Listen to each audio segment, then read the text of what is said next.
இன்னைக்கு நம்ம டுடே சமையல்ல உருளைக்கிழங்கு பூரி மசாலா எப்படி செய்யலாம்னு தான் பார்க்க போறோம். நம்ம எங்கேயாவது ஹோட்டலுக்கு போனோம்னா அங்க அந்த உருளைக்கிழங்கோட அந்த பூரி மசாலா செய்து தருவாங்க. ரொம்ப ரொம்ப டேஸ்டா இருக்கும் அது. அதே நம்ம வீட்டில் நம்ம ட்ரை பண்ணோம்னா சில சமயங்களில் சொதப்பல் ஏற்பட்டுரும். இன்னைக்கு நம்ம ரொம்ப பர்ஃபெக்டா உருளைக்கிழங்கு பூரி மசாலா எப்படி செய்யலாம்னு தான் பார்க்க போறோம். இதே மெஷர்மெண்ட்டோட உங்க வீட்டில் நீங்க ட்ரை பண்ணி பாருங்க. அதே சுவையை அப்படியே அள்ளி கொடுக்கும். ரொம்ப ரொம்ப டேஸ்டா இருக்கும். இதை இப்போ நம்ம எப்படி செய்யறதுன்னு பார்க்கலாம். வெல்கம் டு டுடே சமையல். அதற்கு 350 கிராம் அளவுக்கு உருளைக்கிழங்கு வேக வச்சு தோல் நீக்கிட்டு எடுத்திருக்கேன். இதை நம்ம சின்ன சின்ன துண்டுகளா கட் பண்ணிக்கலாம், இல்லைன்னா மசிச்சு கூட வச்சுக்கலாம். அடுத்ததா ஒரு பேன்ல 2 டீஸ்பூன் எண்ணெய் சேர்த்துங்க. 1 டீஸ்பூன் கடுகு, 1 டீஸ்பூன் உளுந்தப்பருப்பு, 2 டீஸ்பூன் கடலைப்பருப்பு, 1/2 டீஸ்பூன் சீரகம் சேர்த்துக்கலாம். இதெல்லாம் நல்லா பொரிஞ்ச பிறகு 2 மீடியம் சைஸ் பெரிய வெங்காயம் நீல வாக்கில் கட் பண்ணி எடுத்துருக்கேன், அதையும் சேர்த்துக்கலாம். கூடவே 3 பச்சை மிளகாய், 1 ஸ்பூன் பொடிசா கட் பண்ண இஞ்சி, இந்த வெங்காயம் வதங்குற அளவுக்கு தேவையான அளவுக்கு உப்பு சேர்த்துட்டு, அந்த வெங்காயம் ரொம்ப பொன்னிறமாக வதங்கிடக்கூடாது. லைட்டாக அந்த கண்ணாடி பதத்துக்கு வதங்குற அளவுக்கு மட்டும் நம்ம வதக்கி விட்டுக்கணும். கூடவே கொஞ்சமாக கருவேப்பிலை இலைகளும் சேர்த்துட்டு வதக்கிங்க.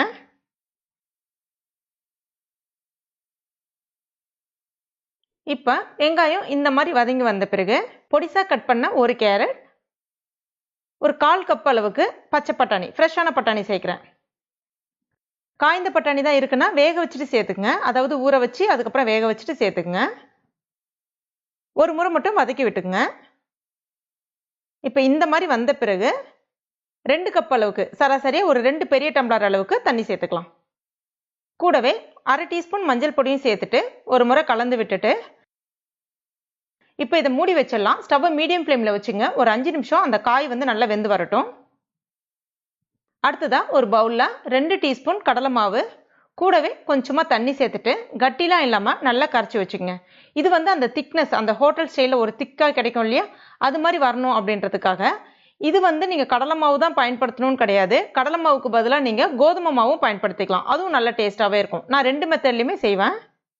இப்போ இதை நம்ம திறந்து பார்க்கலாம். அந்த தண்ணி எல்லாமே லைட்டாக இழுத்துட்டு அந்த காய் நல்லா வெந்து வந்திருக்கு. இப்போ இதில் நம்ம ரெடி பண்ணி வச்சுருக்க அந்த கடலை மாவு சேர்த்துட்டு, கூடவே அந்த ரெடி பண்ணி வச்சுருக்க உருளைக்கிழங்கு அதையும் சேர்த்துட்டு ஒரு முறை நல்லா கலந்து விட்டுக்குங்க. ஏன்னா கடலை மாவு சேர்த்துருக்கும் போது பார்த்தீங்கன்னா டக்குன்னு கட்டிப்பட வாய்ப்பு இருக்குது. அதனால உடனே நல்லா கலந்து விட்டுக்கணும். இப்போ இதற்கு தேவையான அளவுக்கு உப்பு, 1/4 டீஸ்பூன் கரம் மசாலா பொடி சேர்த்துக்குங்க.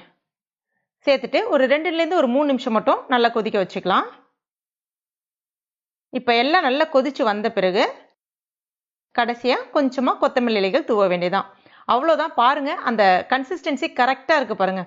இது ஆற இன்னும் லைட்டாக கொஞ்சம் திக்காக மாறும், ரொம்ப அப்படியே திக்காலாம் மாறிடாது. ஓரளவுக்கு இந்த பதத்தில் இருக்கும்போதே நம்ம எடுத்துடணும். இதை அப்படியே பூரியை வச்சுட்டு அப்படி சைடில் ஊற்றுனீங்கன்னா அவ்வளோ ஒரு பர்ஃபெக்டாக சூப்பராக மேட்ச் ஆகும். அப்படி பூரியை நல்லா அப்படி பிரிச்சுட்டு தொட்டு சாப்பிட்டு பாருங்கள், அவ்வளோ டேஸ்ட்டாக இருக்கும். ஹோட்டல்லாம் இன்னும் அதை விட டேஸ்ட்டாக இருக்கும். நீங்கள் கண்டிப்பாக இதே மெஷர்மெண்ட்டோட உங்கள் வீட்டில் ட்ரை பண்ணி பாருங்கள். நம்ம நம்ம கைப்பக்குவத்தில் ரெடி பண்ணி சாப்பிடும்போது ரொம்ப ரொம்ப டேஸ்ட்டாகவே இருக்கும். எல்லாருமே பாராட்டுவாங்க. ட்ரை பண்ணி பார்த்துட்டு மறக்காமல் எனக்கு கமெண்ட் பண்ணுங்கள். இந்த வீடியோ உங்களுக்கு பிடிச்சிருந்ததுன்னா லைக் பண்ணுங்கள். உங்கள் நண்பர்கள் மற்றும் ஃபேமிலி மெம்பர்ஸ் கூட மறக்காமல் ஷேர் பண்ணுங்க. மேலும் இது போன்ற டேஸ்டி ரெசிபிகளுக்கு நம்ம ஃபேஸ்புக் பேஜை ஃபாலோ பண்ணிக்கங்க, லைக் பண்ணுங்கள். தேங்க்யூ.